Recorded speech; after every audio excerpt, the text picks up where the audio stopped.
Welcome back to another edition of the Wolverine.com podcast. I'm Chris Balas. With me, Doug Skene, Michigan's five-time All Big Ten. Well, no, not five-time All Big Ten. Five-time Big Ten champion and one-time All Big Ten, first-team All Big Ten player and NFL star for the New England Patriots, at least a starter. So, Skene, I appreciate you being here, man. Let's talk a little spring football. First things first. I want to know your thoughts on when it comes to those 15 practices and everybody says, well, that's a time for guys to separate or guys to really make their move. How big can that be in preparing a guy for the 2024 season or for the next season and giving him some momentum going into that? Well, it's not the end all of it, Balas. It's the beginning, right? So obviously, fall camp is the final exam. If you want to earn that starting spot and be in the top five, offensive lineman or any other position group on the field. But spring football is the basis to get to be a finalist come fall. So spring football is the time to reset all the fundamentals, the way you approach the entire your outlook on the game, the way you approach the meetings, the practices, everything else. And because it's such a condensed period of time and you only have so much time on the practice field, and what's different now for these guys than decades ago when we played, spring football was a daily bloodbath of really, really physical practices to see who could survive. And it was a toughness building exercise in a lot of ways back in the day. But now that time is there. It's limited because the NCAA has limited the amount of full football practice time. It doesn't change the intensity of whenever that time is. For us, it was a lot. For these guys, now it's condensed. Doesn't matter. You have to perform when the snaps count so that there's an expectation built over the course of the rest of the spring and summer here as you go into summer conditioning. And then when fall gets here, you kind of pick up where you left off in the spring. If you're a guy who's ascending toward challenging for a starting role, you should come out of spring with an understanding with your position coach that I had a nice spring. We're off to a good season here, and spring football is just a step toward fall. Yeah, my thoughts in terms of going from Bo Schembechler to Gary Moeller. Did it get toned down at all because you had Bo for 2 years and it was Not crazy and then you really. had Gary Moeller? No. No. No, because it was still Jerry Hanlon and Les Miles, and the whole staff was still there. Similar to what is going on now. Whatever culture was there with Jim Harbaugh leading the show and whatever levels of intensity they had in spring football, I'm guessing it's probably a little bit more because you got a new coach. They have basically half the staff is new, or arguably half the staff is new. So there's a lot of guys that want to prove a lot of things in this new era of the Sharon Moore time as head coach at Michigan football. And so I'm guessing things are ramped up from last year, considering what was here last year. And it's a whole new team, Ballas. It just feels like the further last year's season gets further and further in our taillights here in the rearview mirror. That team was that team, and it's the greatest team to ever wear the uniform. It And is. what they did was off the charts in all those categories. But all these guys now this year, including the veterans coming back, this is a whole new deal, a new set of leaders, a new set of guys where they're going to have captains on their shirts. Everything's new, including the coaching staff in a lot of ways, not entirely. So I'm guessing this spring football has probably got a little chippiness to it that maybe last year's didn't. You can hear football, as Brady Hoke used to say. And bear with me, man. Half of my face is numb from having a filling put in here just about an hour ago. So if I stumble over my words, I apologize here. I'm a little bit lightheaded. Probably should have Are had you somebody. drooling? I probably should have had somebody drive me home. I am drooling. I can't wait to eat. So you know how that is. You like Of me. course. Yeah. So, but let's talk a little bit about the offensive line. We go left side to right side. Miles Hinton missing a little bit of time, was banged up a little bit. Gio El Hadi at left guard missing a little bit of time, banged up a little bit. How big is that? These guys, we need these guys to gel, right? In each one of those 15 practices is. It is so for guys like Al Hadi and Hinton and those guys that have played a lot of football game days at Michigan, it matters because you're missing reps and you're missing the continuity of building time together. But to a degree, they've already proven themselves. So for a guy like Hinton to miss some spring ball is disappointing because I know that staff wants to see those guys out there. It's not a deal breaker. It's not going to prevent him from being a main player come fall camp. Now, if he's got the same issues come fall and you're missing time, that becomes a much bigger problem. So, and that's not just for the offensive line. It's for everybody. If you got time and you've proven yourself to a certain level on the game field, you get a little bit more of a credibility card to play in spring football. But from my selfish point of view, from watching the offensive line, if I'm the offensive line coach at Michigan, or even a former offensive lineman who wants the best for this unit, you got to get all the reps you can possibly get. So, but it ain't the end of the world. Right.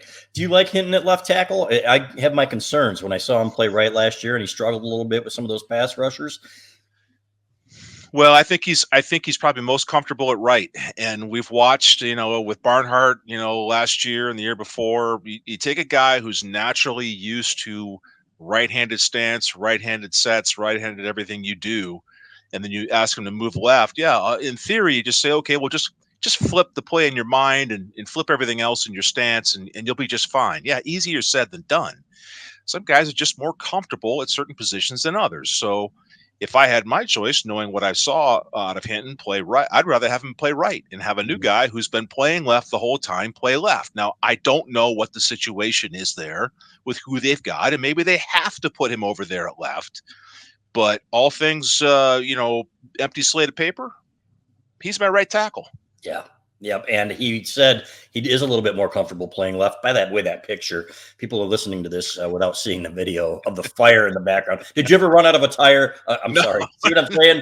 Did you ever run out of a tunnel with fire blowing up behind you or smoke going out anywhere? No, no, we didn't have fire. We didn't have anything. It was just marshmallows thrown at you, right? Well, in the northwest corner of the stadium there, we had marshmallows. I never understood why they threw them at us, No, I didn't either.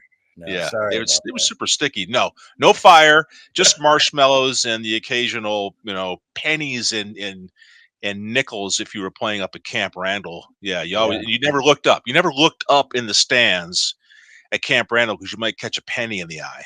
Yeah, that's crazy. And or a battery. Somebody told me. A battery, a AA battery. Yeah. One of your former teammates, I think it was one of the Hammersteins. Were the Hammersteins there when you were there?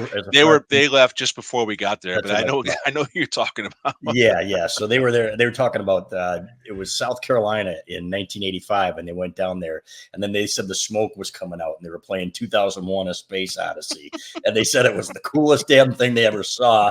And that they said they'd never been out in front of a more jacked up crowd. And then they went and kicked the shit out of them 34-3. And they said, well, it was fun while it lasted, So that was a great football team with a great defense. But this defense, I got to tell you, last year's defense is number one for me all time. And when you go 15-0, Skene, if there's like 97 versus 2015, to me, the edge goes to 2015 just because – the games that they had to win and everything they had to do in this day and age of football when you've got all kinds of different offenses coming at you. But, one of our practice observers did say the other day, for this offense, getting a first down is like a win against this defense. How concerned are you? Don't get too panicked about that. All right. Right? It's a good question. It's a fair question. Yep. It is normal and typical for a defense to be ahead of the offense this time of year and even in early fall, especially when you've got all new parts and pieces offensively. We got for the most part a new offensive line, not entirely for sure. A new set of quarterbacks. We got familiarity at the running back position, but still a lot of new faces and a lot of new places. And defensively, they're running the same defense. And they got some more veteran guys, certainly in the middle of that defense. That's going to be an adjustment for these newer guys trying to block these dudes. Mason Graham, have fun blocking that guy when you're trying to find yourself in the too deep at Michigan. So it's not unusual to hear that. Yeah, if you look at this defense and you look at the offense and, they've still got pieces. This is not going to be the Iowa offense. And I think that's what a lot of people are worried about. Oh, God, it can't be that. No, it can't be that. It couldn't be. I mean, you almost have to try to be that bad. Let's be honest. It was that bad. So, but you've got pieces up front that guys that have played a lot of football. Josh Preeb, from what we understand from our spotters, is the best lineman they have right now. And to some people, that's a concern. To me, this is a third-team All-Big Ten guy at Northwestern who, if he'd played at Michigan, if we're being fair, probably would have been a first-team guy, right? Part of that is the uniform. If you look at it, okay, all things being equal, Zach Zinner's going to get the nod over a Josh Preeb, even though he didn't play a couple of games there at the end. So, but they're wondering where the leadership is coming from. And I think that's fair when you've got all those guys leaving, all those starters Now you've got guys that have played football, the GOL hotties, right? Yep. And you've got guys that have been in the program a long time. But how hard is that to make that move as a leader when you haven't played a whole lot of football here? Well, I think that's the key is playing the football. So Pre comes over from Northwestern. El Hadi has some experience in there. For any guy who wants to become a leader, the first thing you do is you show. You don't talk about it. You just go out and you get it done, and all the one-on-one drills and all the little warm-up and all of it, the weightlifting, everything. You just quietly perform. And then when it does come time to open your mouth and have to say something to drag people along verbally, then you can do it. Nobody wants to hear out of the dude who hasn't done anything, right? So guys like El Hadi have been around long enough. Now is their time to back up what they're doing with their mouth when the time is appropriate.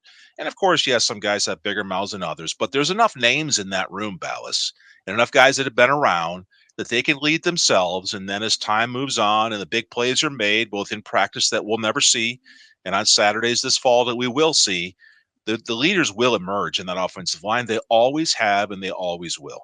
Yeah. How concerned are you about the center position? You look at Greg Crippen, who's played some football here. He's gotten into his fourth year here, and hasn't played a ton. So we've seen guys like that have waited their turn. But generally, by your second, third year, that's the time when you're really starting to emerge, and they kind of recruited over him. I hate to say it that way, but I think it's pretty clear. Yeah, and what I don't know, maybe you can inform me here, Ballas, but the previous two centers at Michigan, these transfer guys, were pretty doggone good. Yeah. Did Sharon go out looking for them, or were they on the market and the college scouting people said, hey, yeah, since you're out there, we'll take you. That's And fair. it's not that Crippen wasn't ready or he wasn't going to be okay as a guy in there, but he wasn't Ola Right. and so that's an unfair comparison. The guy was a hell of a center in there. So in this case, Crippen's had to wait his term. It doesn't mean that he's not going to be a fine center that come this fall. So I don't have a whole lot of concerns about that. I know that these guys have been training, especially a guy like Crippen, been in the program 4 years, been doing all the strength, all the conditioning. Physically, he's got the tools for success. Now he's just got to go make it happen here this spring and come fall, and I think he'll be fine. Yeah, and I think experience was huge. And you don't take a chance with a team like last year's when you have all the pieces in place, right? And if you have a question mark and you have an opportunity to bring in a guy that has started a ton of games and was maybe an all-conference guy, you take it, right? Take Just it. flat out, Yeah. you take it. It was a known commodity, right? Exactly. Nugent had done it, been there, done Yeah. that at a high level in the big conference out in Stanford there. And so it's a shoe-in, and especially for last year's team, which as we look back on it, I think we're going to see more and more. This was all in, man. All the chips were in for one run, and they made it happen. Yeah. God bless them for doing so. But they weren't, if given that chance, they weren't going to turn down that opportunity to bring a guy like that in. Yeah. So they did. These guys are getting 4 rings, by the way, these national champions. They're getting they're getting a Big Ten championship ring. They are getting a college football playoff ring. They are getting a Rose Bowl ring, and they are getting a national championship ring. That's only one less ring than you have. Wait a minute. We got one combo deal. We got one ring with everything on the sides of it. That celebrated all those things. But these guys have more than we did. It's like Aiden Hutchinson told Chris a couple of years ago after they won the Big Ten championship. You guys didn't have to do this. We're better than all your old teams. And Hutch was like, first of all, shut your mouth, kid. Second of all, you're right. So yes, good on those guys. However, at the same time, you guys could have won a national championship, and I'll continue to say it had they had the tiebreaker back then and overtime. Yeah. So, yeah, but this, it's. I understand the celebration of that season. I mean, that team, obviously, we keep talking about it. Yes, they were better than the 97 team. Yes, they were better than our teams. They're better than any team to ever wear the uniform. Yeah.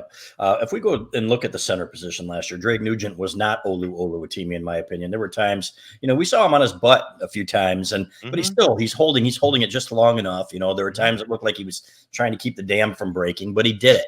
Right. And so to me, I don't think there's going to be that big a drop off, whether it's Greg Crippen, Raheem Anderson in there. So as long as he knows what he's doing, right, and can make the checks, because that's you got it. Yeah, there's so much of the offensive line play, but really even more specifically, the center position is where you get your body before your defender gets to his place first. And a lot of times, at times, the center position is like boxing out on a basketball floor. You just got to get into position and hold your space. But then if you get guys that are bigger, stronger, faster, like Matimi, now you have the luxury of not only getting to that space, but then moving people in other places. And so depending on the physical advantages of the player, you can do more. Nugent wasn't Matimi. He wasn't as long, wasn't as fast, wasn't as athletic, but still very effective. And I think Crippen can be all as effective. And I think Crippen might even be a little bit taller and longer than Nugent was. I'm not sure. I haven't seen the two guys standing next to each other, but in the little bit of time that I've seen Crippen out there, I go, yeah, okay, that guy can do it. No problem. I don't worry about it, Balas. Yeah. Now come fall, if all of a sudden, the guy's out of position and he's creating gaps and there's lanes and he's got his hips where they need to be in relation to his guards, then that's coaching. Get it fixed. But it ain't because he ain't going to be tall enough, strong enough, or fast enough. He's got that. Yeah. One of these guys that you look at who doesn't get a whole lot of acclaim, but is standing out from everybody that we've spoken with is Max Bredesen. And I'm just guessing this isn't going to surprise you at all. First of all, he's a Bredesen. And the way that his brother Ben played, to me, I really thought he'd have a great pro career. And he is having a solid pro career. But just the way that he played and with the intensity he played and the nastiness, you thought if his brother is anything like him, he's going to be that guy. So, but now he's catching passes too. So as a number 2 tight end, how do you feel about that? I feel really good about that because when you think about Bredesen and his performance last year, the first thing that pops in my head, football player. Mm-hmm. He's a different guy in a different position, but Mikey's saying we're still, this is the same mentality in this kid. Ask him to go block somebody. He's not just going to go position himself and play basketball. He's going to put his nose right through your sternum and try to drive it out the back of your chest. And that's what football players do. This kid's like that. He's fun to watch. Now that they're getting the ball to him a little bit more, expand the threat the defense has to think about. This is all good news. I love it when this kid's on the field. Yeah, I do too. And watching him play, I was going back and watching some film of him, the violence with which he plays down there at the goal line. You want him in there as a lead blocker. He's usually in the end zone with his guy, whoever he's blocking. Love that about him. Yeah. Kid's awesome to watch. Love it. Awesome to watch. So we'll see how it plays out. You know what? The right side, Andrew Gentry, Jeff Percy, both of these guys are going to have an opportunity. Both of these guys were highly recruited guys. So, and I love the fact that there's competition there, right? Remember, the depth. Remember the years, Balas, where it was oh my God, we don't really even have a starting 5. No, again, comparative to Michigan's offensive line history, the Rich Rod years was like, wow, boy, how do we get first downs? And if someone gets hurt, then who? We're nowhere close to those years, right? We've come so far. So the depth is there. And it's exciting because we know that the talent is there to go along with the depth. It's a good group of players here. So, and we know that the head coach now, this is his group. And so this is, he's built this thing. He's brought it to where it is. I feel good about all of this. The other thing I think is really cool about this fall that's different than last year, we look at the schedule. And there's a big one early against a legit opponent in Ann Arbor, the Texas Longhorns. So this is different. It's been a couple of years since we've seen this kind of matchup early in the season. And we're going to find out, in the big moment, these guys going to pee down their leg a little bit, or are they going to dig their heels in and say, not today, MFer, not today? I miss that. I miss those days when you played Notre Dame and there was just a buzz in the stadium. It was different, right? Yeah. There's Texas right there, sandwich. Fresno State, we'll see what Fresno State brings. But a nice little warm up to figure out, get your little, fine tuning in there. Yeah. And then you got the Texas freaking Longhorns coming to town, and you better be ready to play because they got big aspirations with their quarterback coming back and everything else. It reminds me of 91, the buzz in that Florida State game that you guys went out there and absolutely got pummeled. I'll say this. It wasn't as bad as people thought. We held on for dear life. No. It was 51-31. And I think the first pass of the game was the pick six. But that game should have been 31-30 at halftime. Elvis threw a terrible interception at the 2-yard line just before the break. And then you're talking about a shootout. But 3 picks, the speed on that team was unbelievable. You cannot spot other teams 7, 14, 21 points and expect to win. You're not going to. How much did you play in that game? That game, the Florida State game, I think was that the starter? I started that. Yeah, I started that game. I think Everett smashed his face the week before. So right. That Florida State defense was very athletic, very fast, Yeah. and they had a rotation of defensive linemen that just never seemed to end. Yeah. And they were really, really good. And it was a learning experience for me as a new starter Hmm. about the difference between game speed and what you think is fast practice speed. It's not the same.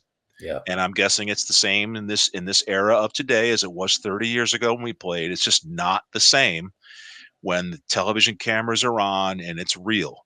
And so that game two right there will have that feel, and then skip forward a couple weeks when we play USC, Yeah. and then on into this new schedule. All of this has an intensity that last year's schedule didn't have. Balas, we spent September and all of October basically waiting Yeah. for the real football to be shown. Yeah. And it was fun when it did.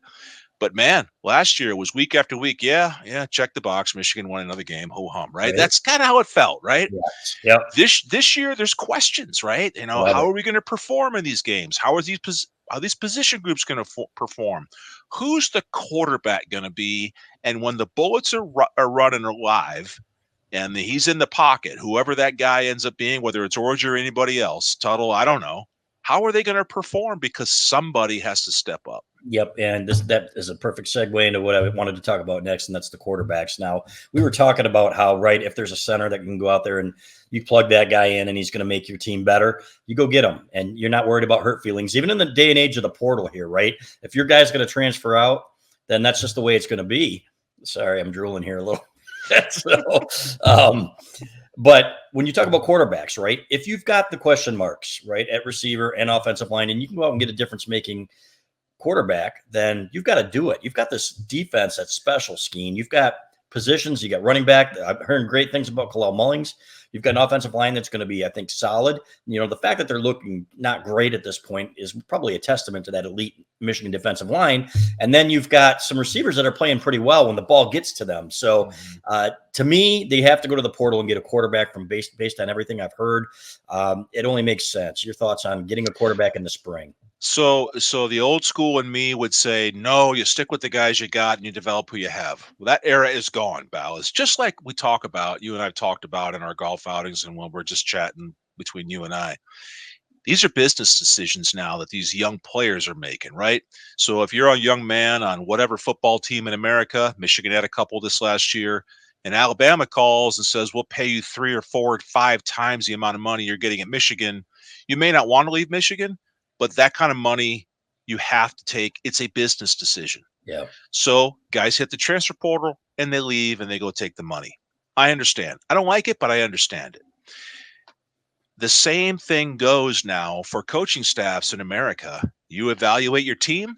If you see a spot that needs some help, it's a business decision. We have to win football games, and we think we need to go get somebody who's going to help us win football games, regardless whether you think it's, oh my gosh, we have to get someone because we don't like anybody, or we're not sure and we just like a little bit backup, or there's some incredible player who's leaving whatever school and we have a chance to get him. It doesn't matter. Whatever the thing is, it's a flat out business, very much like the NFL now. I think today's players understand it.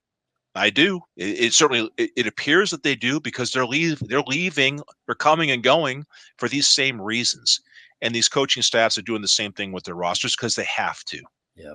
Yep, no question. Let's talk about that nasty defense for a second. The linebackers are playing outstanding for what we hear. They are flying around. Doesn't surprise me. Nikai Hill-Green has been spotted on campus. Do you remember him? Yeah. A couple of years ago, and he went to Charlotte last year, transferred, was in the portal again, went to UCF. Our sources in the building have said that, hey, nothing's finalized yet. You know how the process is, which means they probably sort through all his credits and see, if he can come back or whatever. But I think that would be a nice piece for depth. But losing Rod Moore, and there have been reports out there that he blew out his knee. And this is something apparently that you knew before anybody else. Thank you for sharing. Our insider, Doug Skene here. Apparently he found out early. Oh, yeah. I heard about that this morning, Sorry, I couldn't tell you. What can I say? I'm a man of integrity. When I say I'm not going to share information, I'm not going to share information. Sorry, brother. Do you know where your bread is buttered, pal? Yes. There are my shirt. There are dozens of dollars at stake here, right? Golf ball money. So yeah, I know. But however, it sucks that Rod hurt his knee, and it just flat out sucks. And it's part of football. It happens.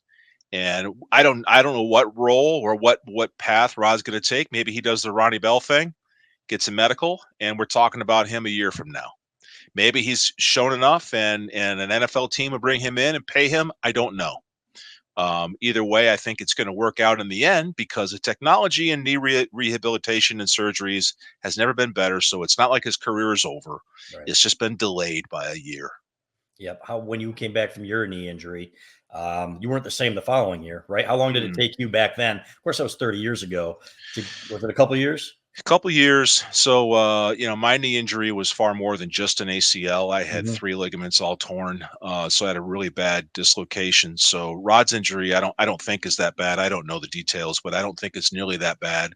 He'll be back. We saw the Ronnie Bell. I just mentioned it. His story, similar situation. I think the perception is it looks and feels, similar. So he'll definitely play football again. The question is, will he do it in a Michigan uniform, or is he just going to go to the NFL? Yeah. I think the opportunity in the way things work now is he could absolutely come back, prove where he was in that Michigan uniform again in the 2025 season. The question is does Rod want to hang around that long Right. and be around, in Ann Arbor that long? I don't know. I'm sure it's an opportunity that he'll have a chance to take advantage of, though. Yeah. Okay. Say Michigan gets they've got great replacements for him. I mean, Makari Page has been here for a long time. Zeke Berry's playing good ball. Quentin Johnson coming back. It turns out that's going to be a huge thing for this team. He Hmm. played really good football last year, especially down the stretch. So it was great to see that. At the same time, if you look at the depth, and that's where it kind of comes into play, right? Like, okay, somebody else goes down, then you're in trouble. So do you go to the Hmm. portal, or do you just kind of plan on the guys that you have there? I think you do both, Balas. Yeah. I think just again, any pro personnel department in the NFL is always evaluating what's out there and making decisions come trade deadline is what would we be willing to give up to go get somebody. And in college, it's different. Obviously, you're looking to see what's available the following year based on the portal opening and closing, and so they're going to do both because they have to. This is just a standard issue of college football nowadays. So you expect that the guys in your team are going to grow into the roles that they're supposed to grow into and become the players that they're expected to be. And if I'm a coach and I'm looking around going, maybe he's not coming along like we thought, after a full evaluation and all the chances that you give these guys, then you have no choice but to go to the portal and see what's out there. Yeah, Megan, if you could put the schedule back up for a second, I want to go through Skene and assuming they get a quarterback in the portal, or maybe Alex Orji steps up and surprises the hell out of us. With all due respect to the kid, I think he's a great athlete. Is he going to be the quarterback that can lead a team to a Big Ten title? I don't think so, because I just don't think that there are enough pieces around him. It's like, and I wrote this. I said, if you have a John Navarre at quarterback, but you have a Braylon Edwards, a Steve Breston, and a Jason Avant around him, right, or something like that, then you're okay. But if you've got a new quarterback, you don't have one of those game-breaking receivers.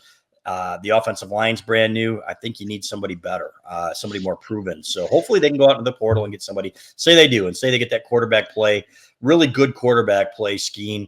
Your thoughts on this schedule and what you would expect from them? Well, I've said before, I think just because so many new faces and in starting roles and so much offensively and the leadership and all the intangibles we talked about, this team could be as good as a 10-2 team. This team could be, depending on how the chips fall and certain performances, specifically in the quarterback spot, this team could be a 7-5 team, Ballas. Wow. And I that's a scary thing to say, but and I say that because I'm looking at this schedule and some of these away games at Washington will not be easy, even though they've had a world of turnover themselves and Yep. they got it. They're having a similar conversation out there in the West Mhm. Coast. But you look at the Big Ten run here. Um, USC is going to have talent because they have a big pocketbook to pay for it. Obviously, we talked about the Texas game. Meathead at Illinois there, the head coach, who I always have called him Meathead since he was at Illinois or Illinois. at Wisconsin. Yep. They play tough. They've played us tough all the times we've played them. Certainly Yeah. a couple of years ago in Ann Arbor, they almost beat us. Yep. Michigan State is getting off the ropes there, getting up off the mat with a new coach. They'll be excited. They always will be. And then you got the Oregon game, and then of course Ohio State. We don't even the whole state of Ohio being catatonic since we won the championship, and they're all in, right? The Buckeyes are all in, like we were a year ago, with their players coming back, them dumping God knows how many millions of dollars into free agency, and so this could go really well. But in no position in college football is more critical, and this is an offensive lineman saying this, than quarterback. Yeah. If you don't have a stud quarterback, you're in trouble. Yep. And what I mean by stud quarterback is someone who can lower his shoulder every now and get your first down, but also someone who can stand in the pocket, take a shot, and still deliver a football to the right spot. Right. It's a lot of intangibles. So if you don't have one, you're in a lot of trouble. And on the flip side, which we do have, if you don't have a defensive line that can make somebody else's quarterback uncomfortable, you're in a lot of trouble. Now we have that other part. Yeah. We have a question mark at the quarterback position that has to be addressed. Yep. Yep, no question. And I agree with that completely. I look at that schedule though, and I get butterflies the way I did back when I was in school and you guys were playing, because that non-conference schedule that Doug Karsh has been calling for forever. I don't care if I lose 1 or 2, he said. Now it's different because the playoffs have been expanded. I agree with him completely. I cannot wait for that Texas game. Cannot wait for that USC game. And at Washington is going to be fantastic. Hopefully you can take your boat around. They have, I think they have, right? Can't you go through Lake Superior? Didn't we have this conversation before?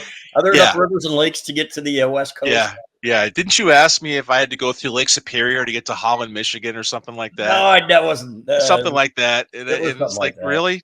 Were you educated? Do you know what the state of Michigan looks like? You I know the 5 lakes? The Mackinac Bridge goes over Lake Michigan. You showed. Now, what is it? Lake Titicaca or whatever it is that they do their boating on. They do actually. You didn't play. They're not on a lake, Balas. It's the ocean. It's a channel out to the ocean. There's a lake. There is a lake that leads up to the stadium.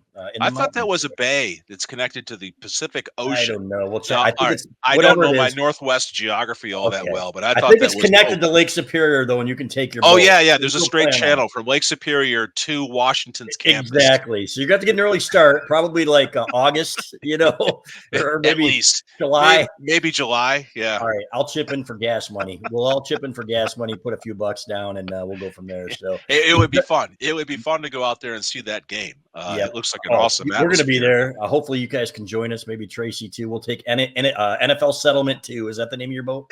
NFL no, it's not. Oh, okay. I thought it was NFL Settlement 2. No. But anyway. No.